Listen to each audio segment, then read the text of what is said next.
अस्सलाम वालेकुम वरहमतुल्लाहि वबरकातुहू। दोस्तों, आउं आहियां अली हसन अब्बासी।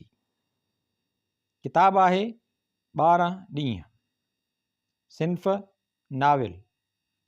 नाविल निगार कादिर सोलंकी। छापो पहिरियों 2026 ईस्वी। छपाईंदड़ विद्या पब्लिकेशन हैदराबाद सिंध। किस्त ॿी 12 ॾींहं नाविल। सागर जो वालिद सेठ शरीफ़ सिंधु नगर शहर जो मुअज़्ज़िज़ ऐं कारोबारी शख़्सियत हो। हू शहर में जिन्स जो वापार कंदो हो। ईमानदार हुअण करे शहर ऐं आसपास जे इलाइक़े में इज़त जी निगाह सां ॼातो वेंदो। सेठ शरीफ़ आबादगारनि ऐं हारियुनि खे फ़सुल ते भाण ॿिज ऐं दवाऊं ॾींदो हो ऐं जॾहिं हारियुनि खे पैसनि जी ज़रूरत पवंदी हुई त रोक रक़म बि ॾेई छॾींदो हो। फ़सुलु लहण ते आबादगार ऐं हारी जिन्स ॾेई हिसाब कंदा हुयसि। जिन्स जो कारोबार कंदड़ आम वापारी आबादगारनि ऐं हारियुनि ते ॿीणूं व्याज रखंदा हुआ। आख़िर में हारी वीचारा हिसाब करे अंगोछो छंडे या कर्ज़ी थी उथंदा हुआ ऐं वापारी बि हारियुनि मथां रहिजी वियल कर्ज़ ते राज़ी रहंदा हुआ। वापारियुनि जी ख़्वाहिश हूंदी हुई त हारियुनि ते कर्ज़ु रहे त जीअं नए फ़सुल लाइ भाण ॿिज ऐं दवाऊं खणण ते पाबंद रहनि। हारियुनि लाइ खयल कर्ज़ मर्ज़ थी पवंदो हो। ॿारो ई फ़सुलनि में ॿारनि ऐं ॿचनि समेत सर्दी गर्मी ऐं मींहं हवाच जी परवाह न कंदे कमकार करे फ़सुलु तयारु कंदा हुआ। फ़सुलु लहंदो हो त अधु मुजेरी खणी वेंदो हो ऐं अधु वापारियुनि खे कर्ज़ में ॾेई छॾींदा हुआ। हारियुनि वटि खाइण लाइ अन्न बि मुश्किल सां बचंदो हो। कंहिं हारीअ वटि अन्न खाइण लाइ न बचंदो हो त घर जो ढोर ढगो विकिणी ख़रीद करे रखंदो हो या ईंदड़ फ़सुल ते वापारियुनि खां कर्ज़ ते वठी रखंदो हो। हारी वीचारा ॼणु कमाईंदा ई मुजेरियुनि ऐं वापारियुनि लाइ हुआ। संदन औलाद लाइ ख़्वाहिशूं उमेदूं ऐं ॾिठल ख़्वाब अधूरा रहिजी वेंदा हुआ। फ़सुल में अक्सर हारी कपह कमंद कणिक तिर जुअर ॿाझिरी ऐं भाॼियूं काहींदा हुआ। सेठ शरीफ़ आबादगारनि ऐं हारियुनि खां व्याज न वठंदो हो। मुनासिब अघ ते दवा ॿिज ऐं भाण ॾींदो हो। हू आबादगारनि ऐं हारियुनि खां जिन्स ख़रीद करण वक़्तु कंतो ॿियनि वापारियुनि खां घटि हणंदो हो। आम वापारी जिन्स ख़रीद करण वक़्तु मण ते 2 किलो कंतो हणंदा हुआ त हू 1 किलो हणंदो हो। उन अहसास भरिए ऐं हमदर्दाणे सलूक सबबि आबादगारनि ऐं हारियुनि जी खणत घणी रहंदी हुई। तंहिं करे संदसि कारोबार सुठो हलंदो हो। धिके ते आयलनि खे चांहि सां गॾु मानीअ जो वक़्तु हूंदो हो त मानी बि खाराए छॾींदो हो। सेठ शरीफ़ जे घरां मंझंदि जी मानी 8-10 माण्हुनि लाइ ईंदी हुई। धिके ते हिकु सेठ शरीफ़ ऐं हिकु मुलाज़िम नाले मुनवर हूंदो हो। बाक़ी मानी हारियुनि ऐं आबादगारनि खे खाराए छॾींदो हो। इन घणो मसरूफ़ रहण करे पंहिंजी ज़िंदगी कारोबार ताईं महदूद करे छॾी हुई। सेठ शरीफ़ खे औलाद में 2 पुट हुआ। वॾे पुट जो नालो नज़ीर हो, जेको NED यूनिवर्सिटी कराचीअ मां इंजीनियरिंग जी डिग्री हासिल करे एरीगेशन खाते में असिस्टेंट इंजीनियर थियो। अॻिते हली प्रमोशन मिलण खां पोइ इंजीनियर थियो। नज़ीर कराचीअ में नौकरी कंदो हो। पंहिंजे औलाद जी बहितर तालीम ख़ातिर हिन घरवारी ऐं औलाद खे बि पाण सां गॾु कराचीअ में रहायो। अक्सर नज़ीर जो ईदुनि ख़ुशियुनि या ग़मियुनि जे मौक़नि ते पंहिंजे शहर वञणु थींदो हो ऐं वालिदेन सां मुलाक़ात थींदी हुअसि। सेठ शरीफ़ जे ॿिए पुट जो नालो सागर हो। सागर सिंधुअ जहिड़ो ख़ूबसूरत संजीदो नौजवान हो। जिस्म में भरियल ऐं विचोलो कद रखंदड़ हो। ॻाल्हाइण जो खरो ऐं अंदर जो पशम जहिड़ो उजरो ऐं नरम हो। सागर पैदल हलण खां अक्सर कीबाईंदो हो। सॾ पंध ते बि सवारी इस्तेमालु कंदो हो। जिस्मानी वर्ज़िश न करण सबबि हू पंधु करण खां क़ासिर हो। अंदर जे इदराक जो एतिरो त मज़बूत हो जो हदफ ते पहुचण लाइ जबल जे चोटीअ ते बि चढ़ण में न घबराईंदो हो, न ई देरि कंदो हो। अहिड़ी ख़ूबीअ मां हू पाण बि वाक़िफ़ न हो। हूअं बि माण्हू पंहिंजे अंदर में लिकियल ख़ूबियुनि खां अणवाक़िफ़ हूंदा आहिनि। सागर सचल सरमस डिग्री कॉलेज सिंधु नगर मां सिंधी सब्जेक्ट में MA जी डिग्री हासिल कई। हू तालीम दौरान कॉलेज में शागिर्द सियासत जो सरगर्म अॻुवाण थी रहियो। हिन जीअं ई कॉलेज मां डिग्री हासिल कई त हिकु ॾींहुं सेठ शरीफ़ खे चयो त मुंहिंजी उमिरि हिन वक़्तु 60 सालनि खां मथे आहे, कारोबार में मूंसां हथु वढ आहे। जी बाबा, मूंखे नौकिरी वठी ॾियो। सागर वराणियुसि, मां नज़ीर खे चवां थो जेसीं ताईं नौकिरी मिले तेसीं ताईं कारोबार खे वक़्तु ॾियो। सेठ शरीफ़ चयसि, बाबा मां सुबुह धिके ते हलियो वेंदुसि। सागर वराणियुसि। सागर सुबुह जो तयारु थी धिके ते वियो। मुनवर सफ़ाई करे छॾी हुई। कपां जे फसल जी मुंद हुई, कपां तयारु हुई। हारियुनि ऐं आबादगारनि खे दवा खणण जी ज़रूरत न हुई, उन करे धिके ते अचु वञु घटि हुई। सागर ऐं मुनवर वेठा रहिया। शाम जो सेठ शरीफ़ धिके ते आयो त सागर खांसि मोकिलाए घर हलियो वियो। हू अक्सर राति जो दोस्तनि ॾांहुं कचहरी करण लाइ हलियो वेंदो हो ऐं देरि सां घर ईंदो हो। हिकु ॾींहुं पिणसि नाराज़गीअ जो इज़हार कंदे चयसि, सागर बदमनी आहे, राति जो घर महल सां मोटी ईंदो कर। बाबा अॻिते देरि न कंदुसि। सागर वराणियुसि। कुझु ॾींहंनि खां पोइ कपां जो चूंडो शुरू थियो। आबादगार ऐं हारी कपां खणी धिके ते ईंदा रहिया। सागर तौर कराए रसीदूं आबादगारनि ऐं हारियुनि खे ॾेई खाते ते चाढ़े छॾींदो हो। हिन हारियुनि जे कपां ते कंतो हणणु ख़तमु करे छॾियो। हारियुनि जो सूद वज़न खाते ते लिखंदो हो। हारी ख़ुशि थी संदसि शुक्रियो अदा करणु लॻा। हिकु शाम संदसि पीउ धिके ते आयो। हू तौर कराए हारियुनि खे फारिग करे खातो ठाहींदो रहियो। सेठ शरीफ़ चयसि, सागर कपां रखण सां सोस खाईंदी आहे, तूं कंतो नथो हणी, कपां जो वज़न पूरो कीअं ॾींदासीं? असां खां कारखानेदार बि कंतो हणी वठंदा। बाबा आबादगारनि ते 1 किलो मण ते कंतो हणां थो, पर हारी वीचारनि जी कपां ते नथो हणां जो हिननि जो कुझु बचे ई नथो। सागर वराणियुसि। हिन चयसि, सागर मूंखे तो ते फ़ख्रु आहे जो ग़रीब परवर आहीं, पर ॿुध ॿिया त वापारी तोड़े कारखानेदार ख़राब कपां ते 3 किलो ऐं सुठी कपां ते 2 किलो कंतो हणनि था। मां त सिर्फ़ु 1 किलो हणंदो हुयुसि, उहो बि तूं ख़तमु करे छॾियो आहे। बाबा परेशान थियण जी ॻाल्हि न आहे, कारखानेदारनि खे कंतो हणणु मां बि न ॾींदुसि। सागर वराणियुसि। चङो भला गाॾी कपां जी थी वई आहे, सुभाणे कारखाने ते ॾेई अचिजांइ। सेठ शरीफ़ चयसि, सुभाणे मां ॾेई ईंदुसि। सागर वराणियुसि। हू मोकिलाए घर हलियो आयो। सुबुह जो तयारु थी धिके ते अची मुनवर खां पुछियाईं, कपां छा ते खणाइबी? ट्रैक्टर ट्राली ते। मुनवर वराणियुसि। ट्रैक्टर ट्राली कराए अचु। सागर चयसि। खाते जे पहिरें पने ते ड्राइवर जो मोबाइल नंबर लिखियलु आहे, कॉल कयोसि अची वेंदो। मुनवर वराणियुसि। सागर खाते जे रजिस्टर ते लिखियलु नंबर हणी ड्राइवर खे चयो। ड्राइवर ट्रैक्टर ट्राली ऐं 2 मज़दूर वठी अची पहुतो। मुनवर मज़दूरनि खां कपां ट्रालीअ ते रखाई। हिन चयसि, तूं ट्रैक्टर ट्राली काहे कारखाने ते हल, मां अचां थो। हू गाॾी कढी कारखाने ते वियो। पंहिंजी कपां जी तौर कराइण लाइ कारखाने जे दरवाज़े ते आबादगारनि ऐं हारियुनि जी रश लॻी पई हुई। हर हारी कपां जो वज़न कराए रसीद वठी वेंदो रहियो। हिन पंहिंजे कपां जो वज़न करायो। मुंशीअ 2 किलो फ़ी मण ते कंतो हयो। हिन एतिराज़ कंदे पुछियुसि, एतिरो कंतो छो था हणो? कपां सोस खाईंदी आहे, सुठी कपां ते 2 किलो ऐं ख़राब कपां ते 3 किलो हणूं था। मुंशीअ वराणियुसि। तव्हां हारियुनि सां ज़्यादती करे रहिया आहियो, उहा ज़्यादती करणु मां न ॾींदुसि। सागर कड़केदार आवाज़ में चयसि। कारखाने अंदरि 20 खनि हारी पंहिंजी कपां जी तौर जे इंतज़ार में बीठल हुआ। हू दरवाज़ो बंदि करे हारियुनि खे चई धरणू हणी वेही रहियो। मुंशी कारखाने जे मालिक सेठ महरूमल खे वञी ॿुधायो त हिकु नौजवान दरवाज़ो बंदि करे हारियुनि सां गॾिजी धरणू हणी वेही रहियो आहे। सेठ महरूमल पुछियुसि, छा मसइलो आहे? नौजवान कपां ट्रैक्टर ट्रालीअ ते खणाए आयो आहे, जेको पंहिंजी हारियुनि जे कपां ते कंतो हणणु नथो ॾिए। मुंशीअ वराणियुसि। सेठ महरूमल दरवाज़े ते वञी सागर खां पुछियो, छो धरणो हणियो आहे?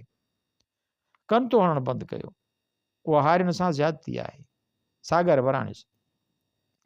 कपां सोस खाईंदी आहे ऐं ख़राब कपां जंहिंजो ककिड़ो नंढो थिए थो, मशीन में पाउडर थी उॾामी वञे थो, उहो नुक़सानु केरु बर्दाश्त कंदो? तव्हां धणो ख़तमु कयो। सेठ महिरूमल चयुसि, मां धणो ख़तमु न कंदुसि जेसीं ताईं ज़्यादती बंदि नथी थिए। सागर वराणियुसि। सेठ महिरूमल मजबूर थी चयसि, 1 किलो मजमूई तौरु कणितो हणूं था। मां पंहिंजे कपह ते किलो बि हणणु न ॾींदुसि, छो त हारियुनि खां कपह ख़रीद करण ते न हयूं अथनि। तुंहिंजी कपह ते नथा हणूं। सेठ महिरूमल चयसि। ॻाल्हियूं कामयाबु थियूं। सागर धणो ख़तमु कयो। हारियुनि संदसि शुक्रियो अदा कयो। हारी वज़न कराए हलिया विया। सागर बि रसीद वठी धिके ते आयो। शाम जो सेठ शरीफ़ धिके ते आयो। हिन खेसि रसीद ॾींदे चयसि, बाबा मां पंहिंजे कपह ते कणितो हणणु न ॾिनो ऐं हारियुनि जे कपह ते बि 2 खां 3 किलो मां 1 किलो कराए आयो आहियां। सागर पुट, हमेशह ग़रीबनि जो हॾ ॾोकी थी रहिजां। सेठ शरीफ़ वराणियुसि। हू मोकिलाए घर हलियो वियो। सागर जो बाज़ार में हिकु दोस्त हो जंहिंजो नालो करीम हो। हू मेडिकल स्टोर हलाईंदो हो। राति जो सागर साणसि कचहरीअ लाइ वियो। हिन पुछियुसि, तव्हां घणो वक़्तु कारोबार ऐं समाजी मसइलनि खे ॾियो था, सियासत खां सफ़ा परे थी बीठा आहियो, छो? सागर वराणियुसि, सियासत में कुझु वक़्तु हलियुसि, सियासी क़यादतुनि मायूस कयो आहे, तंहिं करे पंहिंजो वक़्तु समाजी कमनि खे ॾियां थो। असांजो अवाम ॾाढो ॾुखोयल ऐं ॾुतड़ियल आहे, मन कंहिंखे को फ़ाइदो ॾियारे सघिजे। हिन इख़्तिलाफ़ रखंदे चयसि, वतन ऐं समाज जे मसइलनि जो हल सियासत वटि आहे। अवां सियासत सां जुड़ियल रहो। उहा ॻाल्हि त सही आहे, पर सियासत ख़ुदि बंदि घिटीअ में फासी पई आहे। उन जूं ज़िम्मेवार सियासी क़यादतूं आहिनि, जंहिं करे सियासत में माठार लॻी पई आहे। सागर वराणियुसि, उहा माठार असांखे ई टोड़नी आहे। करीम चयसि, हाणे हलणु खपे, वक़्तु घणो थी वियो आहे। सागर मोकिलाए घर हलियो वियो। हू सुबुह जो तयारु थी धिके ते आयो। हाकर अची अख़बार ॾिनसि। उहो अख़बार खोले पढ़णु लॻो। हारी कपह खणी आयो। सागर अख़बार मां हथु कढी कपह जी तोर कराई, हारीअ खे रसीद ॾेई खाते जो रजिस्टर खोले वज़न लिखी ॿीहर अख़बार खोले पढ़णु लॻो। मंझंदि ताईं हारी कपह खणी ईंदा रहिया। सागर तोर कराए रसीदूं ॾेई खाते ते चाढ़ींदो रहियो ऐं अख़बार बि पढ़ंदो रहियो। शाम थींदे ई जो हारियुनि जी कपह आणण जो सिलसिलो वधंदो रहियो। सेठ शरीफ़ धिके ते आयो। सागर तोर कराए हारियुनि खे रसीद ॾेई खाते ते चाढ़ींदो रहियो। हू फारिग थी वालिद खां इजाज़त वठी घर हलियो वियो। राति जो करीम ॾांहुं वियो। करीम स्टोर ते मौजूदु हो। सागर ॿुधायसि, नसीर अख़बार में कालम लिखी ख़ौफ़नाक इंशाफ़ कयो आहे त पंजाब सिंधु दरिया मां 6 कैनाल कढे थो। उहो कालम मूं बि पढ़ियो आहे। करीम वराणियुसि, सिंध में पाणीअ जी अॻुवाट शायदि खोट आहे। जेकॾहिं कैनाल कढिया विया त सिंधु दरिया सुकी वेंदो, ज़राअत ख़तमु थी वेंदी। रुगो ज़राअत न, इंसान, जानवर, वण टण, जीत जणिया पाणीअ खां सवाइ ख़तमु थी वेंदा। सागर चयसि, ॻणतीअ जोॻियूं हालतूं नज़र अची रहियूं आहिनि। असुल उन मनसूबे तहत सिंधी क़ौम खे ख़तमु करण लाइ साज़िश जोड़ी वई आहे। सिंधु दरिया हज़ार सालनि खां सिंध धरतीअ जी ज़रखेज़ी ऐं सर सब्ज़ीअ जी अलामत रहियो आहे। बदकिस्मतीअ सां सिंधु दरिया खे तबाह ऐं बर्बाद करण जी रिथाबंदी कई वई आहे। सिंधु दरिया सिंध धरतीअ जो रूह आहे, जंहिं मां न रुगो पाणी वहंदो रहे थो, पर उन सां गॾोगॾु तारीख़, तहज़ीब, ज़राअत, सभीता ऐं सकाफ़त बि जीअंदी ऐं वधंदी रही आहे। जेके ॻाल्हियूं माज़ीअ में ख़दशा महसूसु थींदियूं हुयूं, अॼु उहे हक़ीक़तूं साम्हूं अची रहियूं आहिनि। करीम वराणियुसि, हिन ज़्यादतीअ ख़िलाफ़ क़ौम परस्त तंज़ीमूं ऐं क़ौम उथंदी। हिन हेॾी नाइंसाफ़ीअ खे क़ौम कीअं बर्दाश्त कंदी? माज़ीअ में बि इज्तमाही ज़्यादतुनि ऐं नाइंसाफ़ियुनि ते क़ौम उथी मज़ाहमत करे रियासत जे नापाक इरादनि खे ख़ाक में मिलाईंदी रही आहे। उहा 1 यूनिट ख़िलाफ़ तहरीक हुजे या कालाबाग डेम जो मसइलो हुजे, जेको पंजाब ठाहे सिंधु दरिया मां पाणी भरे लखें एकड़ ज़मीन आबाद करणु चाहे रहियो हो, या ताज़ो कारूंजर जबल जे पथर जी कटाईअ जो मसइलो, जेको पथर सोन जे बराबरि आहे। क़ौम मज़ाहमत लाइ उथी त रियासत ऐं हुकूमत खे हटणो पियो। सिंधु दरिया मां 6 कैनाल कढणु सिंधी क़ौम जी बका जो मसइलो आहे। सागर चयसि, पाण बि ख़ामोश थी घरनि में न वेहंदासीं। हाणे वक़्तु काफ़ी गुज़री वियो आहे, मां हलां थो। सागर मोकिलाए घर हलियो वियो। कुझु ॾींहंनि खां पोइ सागर करीम सां मिलण लाइ स्टोर ते वियो। सागर ॿुधायसि, अॼु क़ौम परस्त अॻवान सिंध तरक़ी पसंदि पार्टीअ जे chairman doctor Qadir Magsi press conference कंदे सिंधु दरिया मां 6 कैनाल कढण वारे मनसूबे मां पैदा थींदड़ नुक़साननि बाबति क़ौम खे आगाही ॾींदे हलचल जो ऐलान कयो आहे ऐं कैनालनि ख़िलाफ़ तहरीक हलाइण जो शेड्यूल पधिरो करे क़ौम खे साथ ॾियण जी अपील कई आहे। करीम वणाणियुसि, समूरनि क़ौमी सियासी अॻवाननि खे उथणो पवंदो। क़ौम हिन नाम निहाद मनसूबे ख़िलाफ़ संदन साथ ॾींदी। सिंधु दरिया वहंदो रहंदो त असां बि जीअंदा रहंदासीं। सागर चयसि, दुनिया में पाणीअ जे खोट जो ख़तरो पैदा थी पियो आहे। ताक़तवर मुल्क ऐं क़ौमूं पाणीअ ते कब्ज़ो करण लाइ रिथाबंदियूं करे रहियूं आहिनि। ॾाहनि अॻु ॿुधायो हो त 21वीं सदीअ में पाणीअ ते जंगियूं लॻंदियूं, जीअं 20वीं सदीअ में तेल ते लॻियूं हुयूं ऐं किरोड़े इंसान अजल जो शिकार थी विया हुआ। जंगियुनि खां पोइ साइंस तेल जो मुतबादिल ॻोल्हे लधो। अॼु मुख़्तलिफ़ गैसुनि ते सनअतूं ऐं गाॾियूं हलनि थियूं पयूं, पर पाणीअ जो मुतबादिल दुनिया में नामुमकिन आहे। करीम वराणियुसि, पंजाब जो सिंध सां पाणीअ ते तकरार 1859 ईस्वीअ खां पुराणो आहे। पंजाब सुतलज, झेलम, ब्यास, चनाब ऐं रावीअ ते पंहिंजो अख़्तियार सम्झी वाह तमीर कंदो रहियो आहे। पुछड़ीअ में हुअण करे सिंध खे वाजिबु हिसे खां सदाईं घटि पाणी मिलंदो रहे थो। सागर करीम खां मोकिलाए घर आयो। सागर सुबुह जो तयारु थी धिके ते आयो। आबादगार ऐं हारी हिसाब कराइण लाइ ईंदा रहियसि। हिकु हारी नाले खुदन आयुसि, जंहिं हथ मिलाए चयसि, सेठ मुंहिंजो हिसाब कयो। सागर रजिस्टर खणी खातो खोले हिसाब करे ॿुधायुसि त खुदन तोते अञा 20,000 कर्ज़ रहे थो। खुदन मथे ते हथ रखी ख़ामोश थी सोच में गुम थी वेही रहियो। संदसि अखियूं लुड़कनि सां भरिजी आयूं। ज़ईफ़ अखियुनि मां सिंधुअ जो मिरांझड़ो पाणी ॻोढ़ा बणिजी टिमी पियो। सागर जी नज़र खुदन जी मुरझायल चहिरे ते पई। सागर लिखणु छॾे कलम चपन में विझी वेही रहियो। हिन पाण खे संभालींदे चयसि, खुदन रहियल कर्ज़ ईंदड़ फसल ते ॾिजांइ, नए फसल लाइ भाण ॿिज दवाऊं खणी वञ।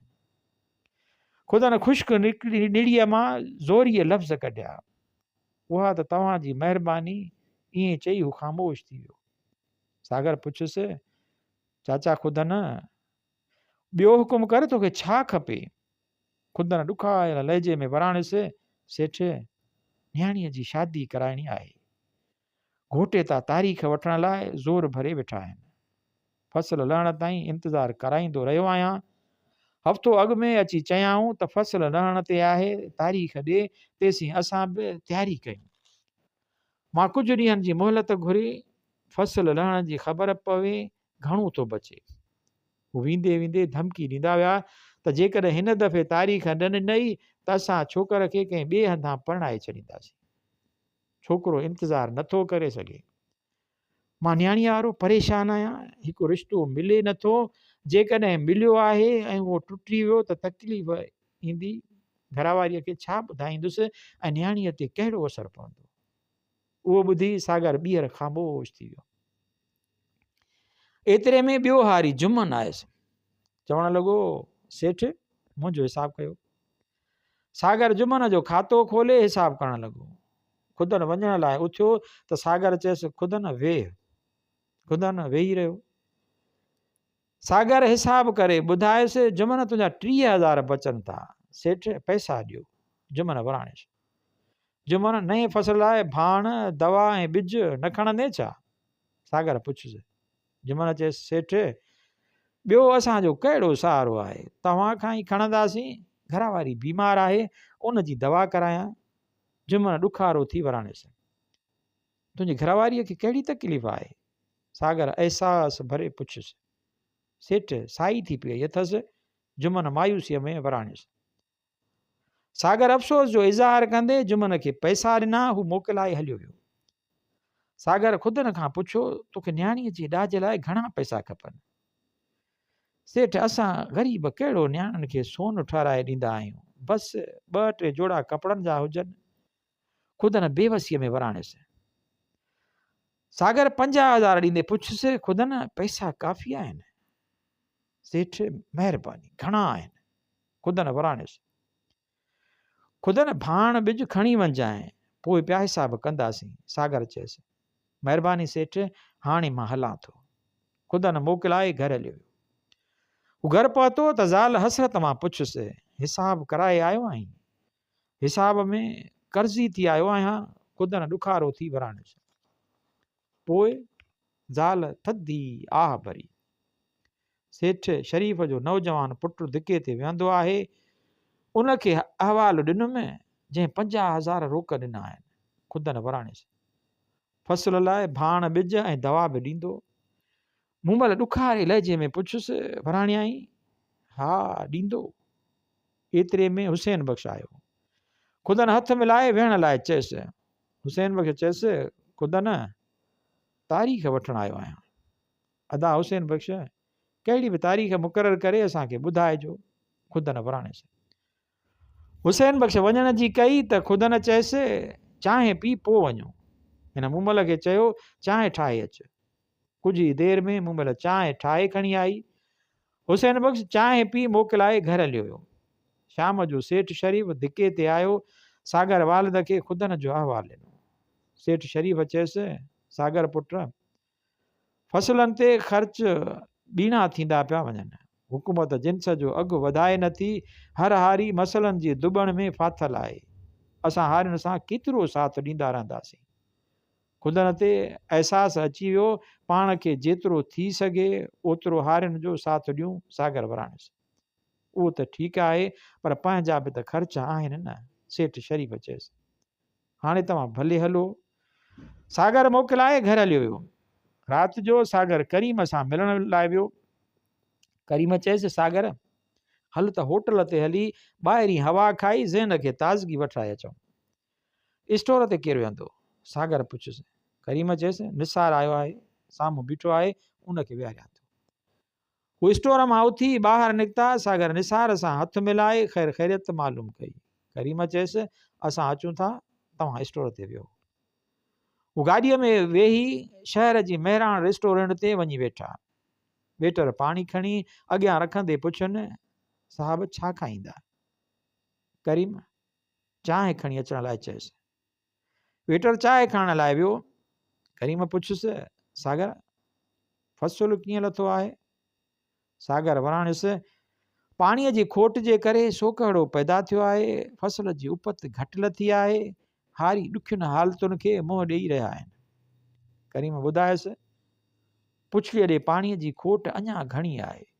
सिंधु दरिया जो डेल्टा ख़तमु थी वियो आहे। सिंधुअ जो घुरबल पाणी समुंड ताईं न पहुचण करे तमर जा ॿेला ऐं सामूंडी पटी बेवा औरत जी छातीअ वांगुरु सुकी वई आहे। समुंड ज़मीन गिड़काए वियो आहे। तमर जी ॿेलनि ऐं डेल्टाई जीवत खे घणो नुक़सानु रसी रहियो आहे। हिकु तालको खारो छाण मुकमिल तबाह थी वियो आहे। माण्हू लॾ पड़ाण करे विया आहिनि। इलाइक़ा ख़ाली ऐं वीरान थी विया आहिनि। सिंधु दरिया ते 6 कैनाल निकिरण खां पोइ सॼी सिंध जो हशर खारो छाण जहिड़ो थींदो। सागर वराणियसि, सिंध में हारीअ जो सफ़र ॾुखो ईंदड़ रहियो आहे।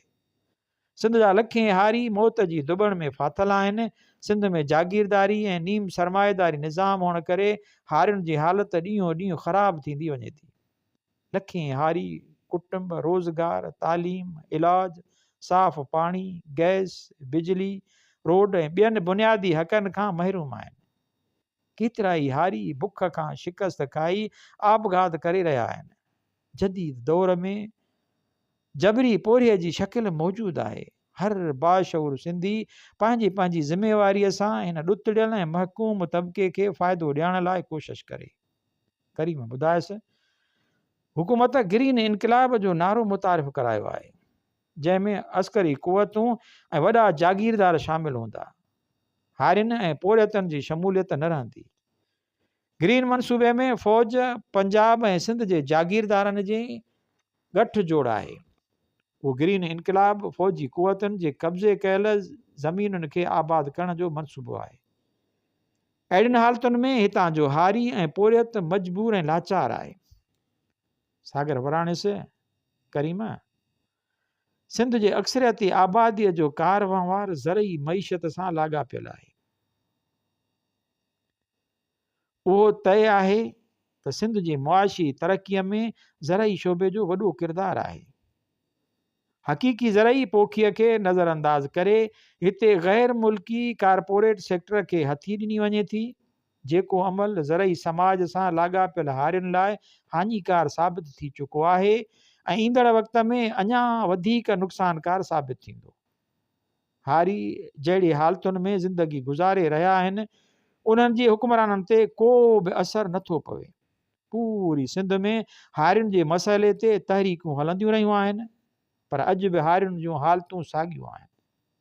करीम ॿुधायसि, माज़ीअ में हारियुनि जो इस्तेसाल मक़ामी जागीरदार हुकूमतुनि जे साथ सां कंदा रहिया आहिनि, पर हाणे त ॿियनि मुल्कनि जी कंपनियुनि खे फार्मिंग लाइ ज़मीनूं ॾिनियूं पियूं वञनि, जेके पंहिंजे लेबर किथां बि आणे सघनि था ऐं मक़ामी हारीअ खे मज़दूरी बि कान मिलंदी।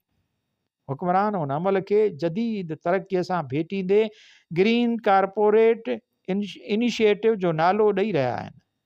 उन मनसूबे खे पूरो करण लाइ सिंधु दरिया मां 6 केनाल कढण जो मनसूबो जोड़ियो वियो आहे। सागर चयसि, अॼु कचहरी घणी थी वई, पाण खे हलणु घुरिजे। करीम वेटर खे पैसा ॾिना, हू गाॾीअ में वेही वापसि थी पंहिंजे पंहिंजे घरनि ॾांहुं हलिया विया। हू सुबुह जो तयारु थी धिके ते आयो। हारी कपह खणी ईंदा रहियसि। सागर कपह जी तोर कराए रसीदूं ॾेई खाते ते चाढ़ींदो रहियो। हिसाब कराईंदड़ आबादगारनि ऐं हारियुनि जी सॼो ॾींहुं रश रही। शाम जो सेठ शरीफ़ धिके ते आयो, सागर मोकिराए घर हलियो वियो। सागर राति जो करीम ॾांहुं वियो। खेसि ॿुधायांसि त अॼु क़ौमी अवामी तहरीक जे सरबराह अयाज़ लतीफ़ पली जो सिंधु दरिया मां 6 केनाल कढण ख़िलाफ़ जिद्दोजहद जो ऐलान कंदे एहतजाजनि जो शेड्यूल जारी कयो आहे। अयाज़ लतीफ़ पली जो सिंध जे ॾाहे रसूल बख़्श पलीजे जो पुटु आहे, जंहिं पंहिंजे पुट जो नालो सिंध जे अज़ीम शाइरनि शाह लतीफ़ ऐं शेख अयाज़ जे नालनि जे संगम सां रखियो आहे। रसूल बख़्श पली जे सॼी ॼमार सिंध जे हक़नि जे तहफ़ुज़ लाइ जिदोजहद में गुज़ारी। करीम वराणिस, असां हिकु अज़ीम दरिया जा वारिस आहियूं, जंहिं दरिया जी शानदार तहज़ीब ऐं तमदन जे ॿेट में पैदा थिया आहियूं, जंहिं दरिया जूं मौजूं भिटाईअ जा बैत ऐं लहरूं अयाज़ जा गीत आहिनि, जेके असांजे दिलनि जे धड़कंदा आहिनि, जेके असांजे दिलनि में धड़कंदा आहिनि।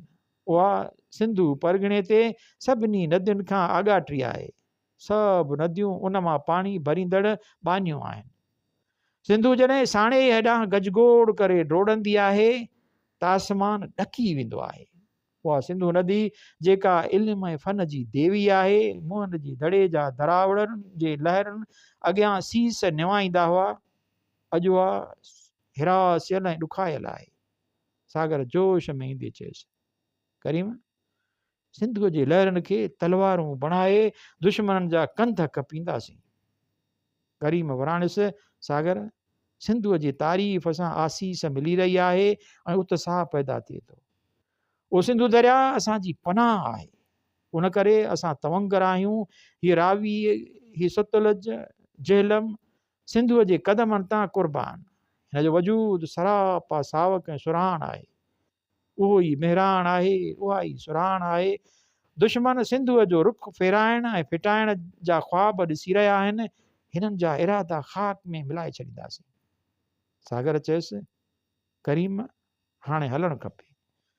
सागर खांसि मोकिलाए घर आयो।